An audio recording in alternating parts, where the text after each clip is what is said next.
The pain came first, sharp and hot at the base of my scalp, then the sickening pull that made my teeth clench and my vision flare white. On my birthday at my parents' dining table set with polished silver and trembling candlelight, my sister stood behind me with the smile she saved for when she wanted an audience. Her fist tangled in my hair and yanked so hard my head snapped back. A rush of heat spilled down my neck and I knew it was blood. The chatter froze for half a beat before shifting into awkward laughter, the kind that tries to erase what everyone has just seen. My father busied himself with the carving knife. My mother straightened a fork that was already straight. My sister leaned in until I felt her breath on my ear and hissed that I should learn respect. Her tone was a blade dipped in honey meant to wound without leaving her fingerprints. I sat there feeling the sting at my scalp and the warm trickle down my collar tasting metal in my mouth. The scent of roast meat and sugared frosting mingled with the copper tang of my own blood. No one moved to help me. No one asked if I was all right. Across the table, my cousin smirked into her glass, pretending to sip. The candles flickered and the room felt small and airless like the narrow hallway where as children she had shoved me into walls and laughed while our parents told me not to make a scene. I took a breath, slow and deep, and turned my head enough to meet her eyes. The smile wavered. I reached for my napkin, pressed it to my neck, and watched the fabric bloom crimson. I folded it neatly and placed it back on my plate, as if returning something unworthy.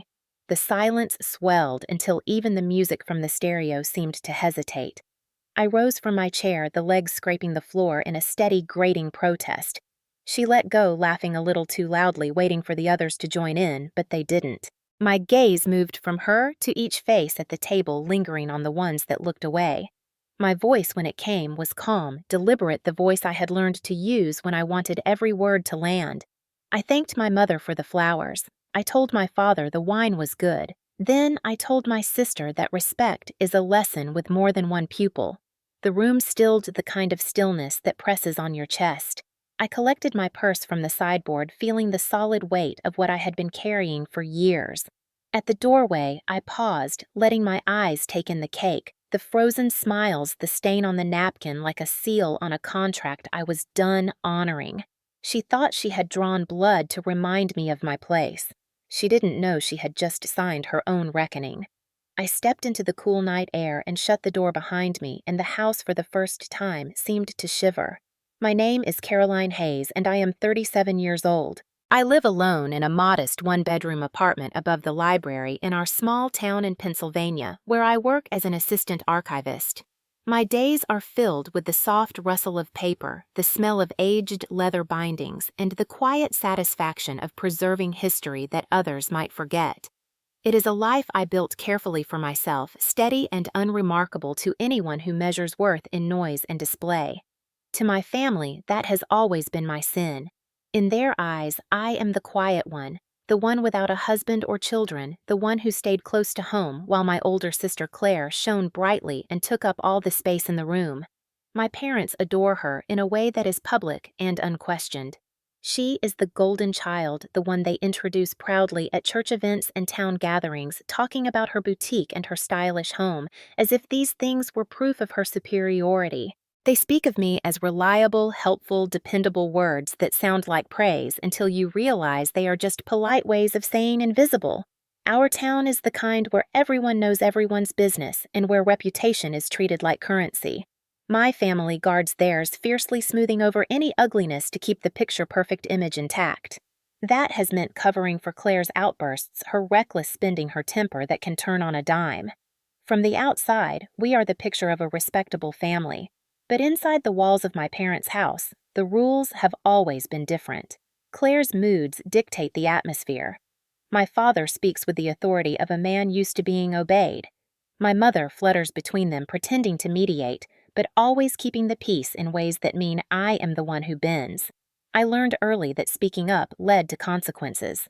The first time Claire slapped me, I was 9 and she was 12. It happened in the kitchen because I used the last of the milk without asking. She hit me hard enough that my lip split. I cried not just from the sting, but from the shock, and my father told me to stop overreacting. My mother dabbed at the blood with a dish towel and said I should not provoke my sister. That set the tone for the decades that followed. Claire could throw insults across the dinner table, take my things without asking, shove past me hard enough to bruise, and the family's reaction was always the same: minimize it, excuse it, tell me to let it go. As we grew older, the violence became less frequent, but the control never stopped. She would comment on my clothes, my hair, my friends. She made sure I knew I was under her eye. Even after I moved out, she found ways to keep hold, calling with demands for money or favors, and my parents always echoed her requests with that tone of expectation that left no room for refusal. I became practiced at swallowing resentment, telling myself that keeping the peace was worth the cost, that family mattered more than my comfort. But every visit, every phone call, every time I stood in that dining room while she held court in the center of it all, I felt myself shrinking. And when you make yourself small for too long, you start to forget what it feels like to take up space. That night at my birthday dinner, with her hand in my hair and her voice in my ear, I remembered all of it in a single rush. The sting, the silence, the way they all looked away. I realized they had trained me to endure. But endurance is not the same as respect, and it was not the same as love. When I think back to my childhood, it is not the happy snapshots in the family albums that come to mind, but the quiet, sharp moments that no one else seemed to notice or remember. The big white house on the corner of Maple and 2nd looked charming from the outside, with its wraparound porch and tall oak trees casting shade over the yard. Inside, it smelled faintly of lemon polish and my mother's perfume, and there was always a hum of noise from the TV in the living room or the clatter of dishes in the kitchen. I was the younger daughter by 3 years, bookish and cautious, happiest, sitting on the window seat in my room, reading while Claire was outside with friends, her laughter carrying through the open windows. From the earliest days, there was a script we were expected to follow. Claire was the star, the entertainer, the one encouraged to speak up and take risks, and I was the support, the one who made sure things ran smoothly in the background. When I was 8, I spent a whole Saturday helping my mother set up for one of Claire's birthday parties. I blew up balloons until my cheeks hurt, set out plates and cups, and made sure the cake had the right number of candles. During the party, Claire decided I was standing too close to her friends and shoved me so hard I hit the edge of the table. My arm bruised deep purple. I cried in the bathroom while my mother knocked on the door and told me not to ruin the day. That was the lesson I learned again and again: your pain is secondary to appearances. At 12, I got my first part-time babysitting job for a neighbor. Every dollar I earned went into a glass jar on my dresser.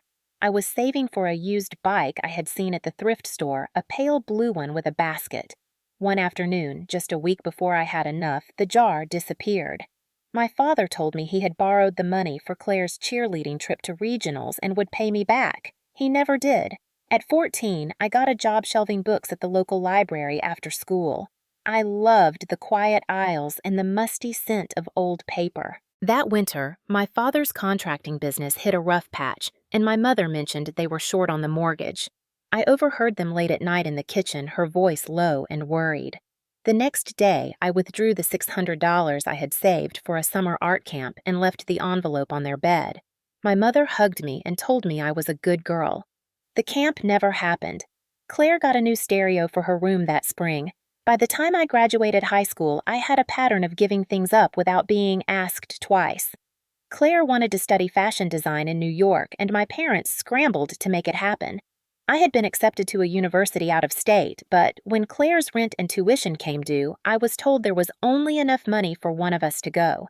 I enrolled at the community college in town and took a job at the diner to help with bills. Claire called home crying about expenses, and I was the one wiring her money from my tips. When I was 21, I had an offer to intern at a museum in Boston. It would have covered my housing and given me the experience I needed to move into curating.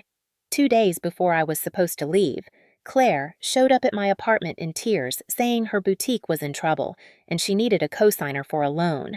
My parents said it was my duty to help family. I stayed again, and she opened her store with my signature on the paperwork. When the store struggled, I gave her cash every month to keep it afloat. Each time she promised to pay me back, and each time it was forgotten. The thing about being the fixer is that people stop seeing you as a person. You become a service, something they can count on without thought. My parents called me dependable and reliable, but those words felt like shackles. I carried the weight of their comfort on my back while my own dreams withered. I told myself that love meant sacrifice, that being a good daughter and a good sister meant putting them first. What I did not see back then was that they had come to believe I existed solely for their benefit, and the more I gave, the less they respected me. By my mid-30s, I had a small savings account, a modest apartment, and a life that looked calm from the outside but was fraying underneath. Every visit to my parents' house meant facing the same dynamic Claire as the center of attention, my parents orbiting around her and me on the periphery, filling plates, cleaning up, listening to her talk about her successes as if she had built them alone. The resentment had been building quietly like water rising behind a dam. All it would take was one more shove, one more insult, one more moment where my pain was dismissed in favor of keeping up appearances and the dam would break. That moment came on my 37th birthday, but the cracks had been forming my entire life. A week before my birthday, the call came late in the evening, the kind of hour when you already know it will not be good news. I was curled up on my couch with a book and a mug of tea when Claire's name lit up my phone. For a moment, I considered letting it go to voicemail, but habit is a stubborn thing. I answered, and her voice came through in that familiar blend of faux warmth and urgency. She said her boutique was in trouble again. The landlord had been on her about back rent suppliers were threatening to cut her off, and she needed $10,000 immediately. She said it like she was asking for a ride to the store, not a sum that would take me months to replace. I told her I did not have that kind of money to give. She shifted tactics instantly, reminding me of all the times she had been there for me, a list so short it barely lasted a sentence. When that failed, she moved to guilt, saying I was letting the family down, that our parents would be ashamed to see me turn my back. I said no, again firmer this time, and the silence on the line stretched long enough for me to think she might hang up. Instead, she lowered her voice into that dangerous tone I remembered from childhood, the one that came right before the slap or the shove, and told me that if I wanted my birthday to be peaceful, I should reconsider. I did not respond. I ended the call, set the phone face down, and sat there, feeling the old anxiety churn in my stomach. For the next few days, I kept to myself, answering only necessary calls, avoiding the subject with my parents when they rang to confirm the details for the birthday dinner they insisted on hosting. They spoke as if it were a celebration, but I knew better. In our family gatherings were stages for performance, and the script had not changed in decades. Claire would be the center, I would be the dutiful sister, and anything that threatened that balance would be dealt with swiftly and quietly. I thought about not going about telling them I was sick or had to work late, but the part of me that still clung to the hope of being seen, of being treated with a shred of respect, decided to show up. I told myself I could get through one evening. I underestimated her. The night of the dinner, the house was full of the smells of roast beef and fresh bread. The table was set with the good china crystal glasses catching the light from the chandelier. Relatives filled the chairs, voices weaving together in a warm hum that felt almost real if you did not look too closely. I arrived on time, brought a bottle of wine, and took my seat near the middle of the table. Claire arrived late, sweeping in with the confidence of someone who has never been told no for long. She kissed our mother, hugged our father, and gave me a smile that was all teeth. Conversation flowed, wine was poured, and I tried to relax, keeping my answer short when questions came my way. I noticed Claire circling, leaning in to whisper to an aunt, making a cousin laugh too loudly. The tension was building, and I knew in my bones she was working herself toward something. When the cake was brought out and everyone began to sing, I closed my eyes for a moment and made no wish. Wishes are for people who believe someone else will grant them. As the plates were passed around, she came up behind me. Her hand slid into my hair and yanked hard, the same way she had when we were children. Pain shot through my scalp, and I felt the warm sting of skin breaking. She leaned down and hissed in my ear to learn respect. I kept my eyes forward, catching my father's gaze for just a second before he looked away. In that moment, I knew the evening was no longer about celebration. It was about a line being crossed for the last time. The instant her fingers released my hair, I straightened slowly, feeling the blood slide in a thin, warm line down the curve of my neck. The napkin in front of me felt rough against my fingertips as I lifted it and pressed it to the tender spot. My breath was steady, but inside my chest, something had shifted, a tight coil snapping loose. Around the table there was a rustle of movement, the sound of people pretending nothing had happened.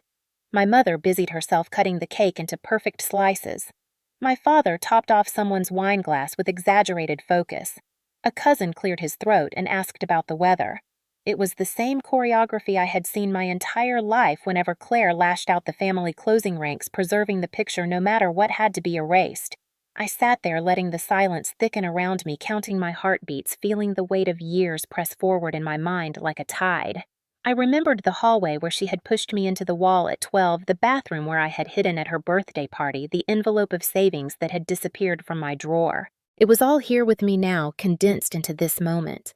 I folded the napkin carefully, the crimson mark blooming through the white linen like a seal. Setting it down on the plate felt like placing a token on the table, one that said I was done playing. I pushed my chair back, and the sound scraped through the room, sharp and deliberate. Heads turned, forks froze. Claire's smile flickered to the kind of tiny slip only someone watching for it would catch. I straightened my shoulders and looked at her as if I were seeing her for the first time, not as my sister, not as the golden child, but as a woman who had taken from me again and called it her right. My voice when it came was low, but carried clean across the table. I told her that respect was a lesson with more than one student. Her eyes narrowed, a flash of something like uncertainty crossing her face before she masked it with a smirk. I turned that same calm gaze on my parents. My father's mouth tightened, but he said nothing. My mother's hands fluttered at the edge of a plate, looking for something to fix that wasn't there. No one spoke. I reached for my purse on the sideboard, the familiar weight of it settling against my palm. Every step toward the doorway felt like reclaiming something I had forgotten I owned. At the threshold, I paused and let my eyes sweep the room. The gleam of the crystal glasses, the cake with its untouched slices, the faces caught between discomfort and denial. It was all etched into me now, not as a wound, but as a record. I thought about how many times I had walked away in silence, swallowing my anger to keep the peace, convincing myself that endurance was noble. Tonight was different. Tonight I was walking out because I refused to be part of their performance any longer. I opened the door and the cool night air met my face like a benediction. Behind me, the murmur of conversation stumbled and faltered the way a song loses its rhythm when the singer forgets the words. I stepped out, closed the door without hurry, and felt in the pit of my stomach the first deep breath of something new. It was not joy yet, but it was freedom in its rawest form, and it was mine. In the days that followed, I moved through my routines with a strange, sharp clarity, as if the world had come into focus in a way I had never seen before. The sting at my scalp faded to a tender soreness, but every time I brushed my hair and my fingers grazed that spot, the memory of her grip flared up and hardened my resolve. I had walked away before, but this time I knew I was not just leaving a room, I was leaving the role they had cast me in for nearly 4 decades. I began gathering the threads I had left scattered over the years, each one tied to a moment when I had given in to keep them comfortable. I dug through old files in my desk, finding the bank statements that showed the transfers to Claire's boutique, the receipts for the loan payments I had made on her behalf, and the emails where she had promised to pay me back. I opened a folder of photographs, and there, tucked between images of vacations and birthdays, were a few snapshots of bruises I had taken without telling anyone, proof I had once thought I might need, but never dared to use. I reached out to Marlene, a friend from college who had gone into family law, and asked her to meet me for coffee. We sat in the back booth of a quiet cafe, and I told her everything, not the edited version I usually offered, but the whole of it, from the stolen savings jars to the night of my birthday. She listened without interrupting, her eyes steady on mine. When I finished, she told me I had more than enough to take formal action if I wanted to. Hearing her say that out loud felt like someone had opened a window in a locked room. I was not imagining it. I was not being dramatic. I was not overreacting. It was real, and it had a name: abuse, financial exploitation, coercion. Over the next week, I copied every piece of evidence, scanning documents and saving them to a secure drive. I wrote down dates, places, and the names of anyone who might have seen or heard enough to corroborate my account. I knew that confronting her without preparation would be useless. She was practiced at twisting a story, at turning the spotlight until I was the one standing in the harsh glare. If I was going to face her again, it would be with the truth laid out so plainly that no one could pretend not to see it. The opportunity came sooner than I expected. My mother called to say there would be a family meeting the following Sunday, as if we were all equal players in some business venture that needed a quarterly review. She said Claire wanted to apologize, and for a moment I almost laughed. Claire did not apologize. Not sincerely, not without a hook hidden in the bait. I told my mother I would be there, and when I hung up the phone, I slid the stack of evidence into a leather folder. Sunday came gray and cold, a wind cutting down the street as I walked up the front steps of my parents' house. Inside, the smell of coffee and cinnamon rolls tried to soften the air, but the tension was already seated at the dining room table. Claire was there in a cream sweater, hair perfectly smoothed, a faint smile on her lips. My father sat at the head of the table, hands clasped like a judge waiting to hear arguments. I took my seat opposite Claire and set the folder in front of me. She opened her mouth first, saying she was sorry if I had misunderstood her actions, that family should not hold grudges. The words were smooth, rehearsed, and utterly hollow. I waited until she finished, then placed my hand on the folder and said I had something to share. Her smile faltered. My father shifted in his chair. I unzipped the folder and began to lay out the papers one by one, the room's stillness deepening with every sheet that touched the table. The first document I slid across the table was a bank statement from 3 years ago showing a transfer of $5,000 from my account to hers. Next to it, I placed a copy of the lease agreement for her boutique with my signature clearly visible as the guarantor. Then came the credit card statements where I had paid for her store's supplies, the receipts for rent deposits I had made when she claimed she was short on cash, and the emails she had sent thanking me in hurried lines before moving on to her next demand. Each paper landed like a small hammer on the polished wood, and with each one, her face lost a little more color. I spoke as I worked, not raising my voice but making sure every word was deliberate. I explained the circumstances of each payment, each favor, each instance where she had called in tears or anger until I gave in. I reminded them of the years when I had been barely scraping by working extra shifts while she flaunted her purchases. I could see my father's jaw tightening, a vein at his temple beginning to pulse, but he said nothing. My mother's eyes darted between us, her hands twisting the edge of a napkin. Then I pulled out the photographs, not many, but enough, a faint bruise along my forearm from when she had shoved past me in a doorway, a red mark on my cheek from a slap at a family barbecue, the most recent one of the blood-stained napkin from my birthday dinner. I set them down in a neat line and looked at her without blinking. She started to speak a sharp protest, but I raised a hand and told her I wasn't finished. I reached for the last document in the folder, a signed IOU she had given me years ago for a loan she never repaid. The date was there in her handwriting, along with the amount and her full signature. I told them I had copies of everything stored securely, that if I chose to, I could take this file to the police or the local paper and let the town see the truth behind her perfect facade. The silence in the room was heavy, punctuated only by the faint tick of the clock on the wall. Finally, she found her voice, accusing me of trying to ruin her, of being jealous, of making myself out to be a victim. I let her speak until she ran out of steam and then asked a single question: which part of these documents is a lie? She glanced at them but didn't answer.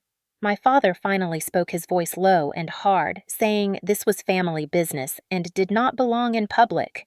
I told him that family business ends when it becomes abuse and theft. I told him I had been silent for decades and all it had brought me was more of the same. I looked at my mother and said that pretending not to see was the same as approving. She lowered her eyes and said nothing. Claire leaned back in her chair, crossing her arms, and tried to muster a smirk, but her hands were trembling. I gathered the documents back into the folder, slowly keeping my gaze locked on hers. I told her the money was done, the favors were done, the access to me was done. I told her if she so much as raised her voice to me again, every single piece of evidence I had would be in the hands of someone who could make it count. My father started to rise, but I stood first. I slid the folder under my arm, walked to the doorway, and paused just long enough to say that I hoped they enjoyed the rest of their coffee. Then I left the sound of the front door closing echoing down the hallway like the final stroke of a gavel. The air outside was cold and sharp, a relief after the stifling tension in that dining room. I walked to my car without looking back, the leather folder pressed against my side like a shield. By the time I turned the key in the ignition, my phone was buzzing in my bag. I let it go to voicemail. When I finally checked, it was Claire's voice, high and tight, telling me I was making a huge mistake, that I didn't understand what I was doing. A second message came from my father, his tone steeped in disappointment, telling me I was tearing the family apart. I deleted both without listening to the end. That night, I sat at my kitchen table and went over my finances. For years, I had been funneling money to her boutique in quiet, regular transfers. Without them, my budget suddenly looked almost generous. I canceled the recurring payment, the one I had set up long ago when she first said her store might fold. My bank's website asked if I was sure. I clicked confirm and felt a small, steady satisfaction bloom in my chest. The next morning, the messages started again, angrier now. Claire demanded to know why her rent check had bounced. She told me suppliers were calling, threatening to pull their merchandise. She told me I had to fix it. I didn't reply. That afternoon, the building's intercom buzzed, and when I answered, her voice came through sharp and vibrating with fury, telling me to open the door. I pressed the button to let her in, bracing myself. She came in fast, my father right behind her. She went straight into accusations, waving her hands, saying I was sabotaging her life. My father said I needed to be reasonable, that I had the means to help, that I was obligated as her sister. I stood by the counter, arms crossed, and told them I was done. The look on her face was pure disbelief, as if the idea of me refusing had never once occurred to her. My father's voice hardened, telling me this wasn't a game. I walked to the coffee table, took out the folder, and laid it down between us. I told them it contained proof of every dollar, every favor, every bruise. I told them I was the one who had been holding things together, not them, and that I was done paying for the privilege of being insulted and hurt. Claire picked up the folder, leafed through a few pages, her hands trembling slightly. My father leaned over to read his brow, furrowing deeper with each line. When they looked up at me, I said calmly that my decision wasn't up for debate. They could either accept it and leave, or I could make sure the people who needed to see this information would see it. The room went still. Claire set the folder down with a snap, grabbed her coat, and told my father to come on. They left without another word. When the door closed, I exhaled, realizing I had been holding my breath the entire time. It was the first evening in years that the air in my apartment felt entirely my own. 5 days passed without a single call or text from my parents, a silence so complete it felt deliberate, as if they believed ignoring me would force me to reconsider. But silence has a way of clarifying things. Each morning, I woke to the absence of demands, and each night I went to bed without the weight of someone else's crisis pressing on my chest. On the 6th day, an envelope arrived by courier. Inside was a thick stack of papers, a formal complaint filed on behalf of Claire and her boutique, accusing me of undue influence, and claiming I had coerced her into signing agreements when she was emotionally distressed. The words were cold and calculated, designed to paint me as a predator rather than the person who had been bled dry for years. I read through the allegations twice, each sentence twisting reality until it barely resembled the truth. I knew better than to face this alone. That evening, I called Marlene again and asked her to recommend someone who specialized in cases like this. She gave me the name of a woman in the city, Margaret Shaw, known for being unflinchingly direct and immune to intimidation. 2 days later, I sat across from Margaret in her glass-walled office, the city skyline at her back. I laid the complaint on her desk along with my folder of evidence. She read in silence, occasionally lifting a page closer to the light, making small notes in the margins. When she was finished, she leaned back and told me plainly that their case was weak, that the contract I held was legally binding, notarized, and backed by a paper trail that any judge would recognize as proof I had acted in good faith. She said their aim was not to win in court, but to frighten me into surrendering. I asked what my options were. She told me we could file a motion to dismiss based on the evidence, and if they refused to withdraw, we could countersue for legal fees. She warned it would get ugly, that family disputes in court always did, but she also said she believed we would win. I told her I was ready. The next weeks were a blur of legal correspondence. Margaret responded to every threat from their lawyer with facts, dates, and documents that dismantled their claims. Claire's side pushed back with bluster, but it was clear they were straining to find anything solid. Eventually, a hearing date was set. On the morning of the hearing, I walked into the courthouse with Margaret beside me, the folder in my arms like armor. Across the aisle, Claire sat rigid, her husband whispering in her ear. My father glaring at me as if I were a stranger. Her lawyer spoke first, spinning a story about a vulnerable woman taken advantage of by her calculating younger sister. Then Margaret rose, her tone measured but firm. Walking, the judge through each piece of evidence with precision. She showed the signed agreements, the bank records, the emails where Claire thanked me for saving her business. She ended by saying that what I had provided was not coercion but a lifeline, and that the only breach of duty was the plaintiff's refusal to acknowledge the truth. The judge listened without interruption, then turned to Claire's lawyer and asked if he had any evidence to refute the documents. He hesitated, then admitted he did not. The judge dismissed the case on the spot. The sound of the gavel was like a door locking behind me, sealing off everything I had endured. Claire's face crumpled, my father ushering her out quickly, neither of them looking back. I stood there in the quiet that followed, feeling the weight on my shoulders lift. Margaret shook my hand and told me it was over, that they could not touch me again. As I walked out into the crisp air, I realized it was not just the lawsuit that had ended, but the hold they had over me for most of my life. In the days that followed the dismissal, the absence of their presence in my life became a kind of freedom I hadn't known I craved. There were no surprise knocks at my door, no calls demanding I drop everything to solve someone else's chaos. I poured my energy into my own work, my own home, my own friends' things I had always neglected because I was too busy putting out fires that were never mine. Then, 1 week later, an invitation arrived, thick cream cardstock embossed in gold, a gala for the city's small business community, honoring notable achievements in resilience and contribution. I almost tossed it aside until I saw my own name listed among the award recipients. Margaret had nominated me without telling me, using the very evidence from the case to showcase what I'd built despite the sabotage I'd faced. Part of me wanted to decline. Public events were often where my family's poison had done its worst work. But another part, the part that remembered Claire's smirk as she yanked my hair on my birthday, wanted to walk in there tall to make it clear I was not hiding. On the night of the gala, the ballroom was lit in soft gold tables set with crystal and silver. I wore a dress I'd bought years ago, but never had the courage to wear deep navy that caught the light like water. As I walked in, cameras flashed, and people I had only met through email shook my hand, congratulated me, told me they admired what I'd done. And then, from across the room, I saw them, my father, my mother, and Claire, sitting at a table near the stage. Their expressions were a strange mix of shock and calculation. They had not expected me here, and certainly not as someone to be honored. When my name was called, I walked to the stage, the applause a steady drumbeat that felt like it belonged to me and no one else. I took the award from the mayor's hand and stood at the microphone. I thanked those who had supported me, spoke briefly about resilience and the importance of standing firm when others try to erase you. Then I paused, letting the silence settle before I said, "Sometimes the people you think will protect you are the ones who push you down. Sometimes they do it in private. And sometimes they do it in front of a room full of witnesses. But the truth has a way of coming out, and when it does, you stand taller than you ever thought you could." My voice didn't shake. I didn't name them, but I didn't have to.